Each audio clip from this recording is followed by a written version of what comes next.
குறிப்பாக சென்னை உயர்நீதிமன்றத்துடைய அந்த ஜட்ஜ்மெண்ட்டுக்கு எதிராக நாங்க உச்சநீதிமன்றத்தை அணுகணும். அதுல காலையில கூட நிறைய ரூமர்ஸ், தமிழக வெற்றி கழகம் பெட்டிஷன்ஸ் தப்பு தப்பா ஃபைல் பண்ணிருக்காங்க, மனுதாரர் இல்லைன்னு. தமிழக வெற்றி கழகத்துடைய ஒரே பெட்டிஷன் தலைவர் அவர்களுடைய தலைமையில அறிவுறுத்தின் பேரையில பெட்டிஷனை ஃபைல் பண்ணோம். பெட்டிஷனுடைய நேம் ஆதவ அர்ஜுனா, நான் மட்டும்தான். தமிழக வெற்றி கழகத்தின் சார்பாக வேற எந்த பெட்டிஷனும் ஃபைல் பண்ணல. அதை நான் பதிவு பண்ணிக்கிறேன். ஏன்னா எங்களுடைய அமைதி இந்த தீர்ப்புக்கு அப்புறம் 41 எங்களுடைய குடும்ப உறவுகளுக்கு ஒரு நீதி கிடைக்கணும், ஒரு ஜஸ்டிஸ் வேணும்.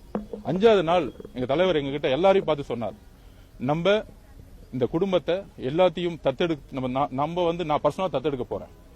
நம்ம வாழ்க்கை முழுசும் நான் இவங்களோட பயணிக்க போறேன்.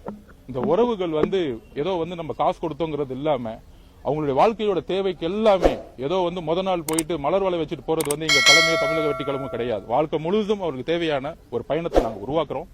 அதோ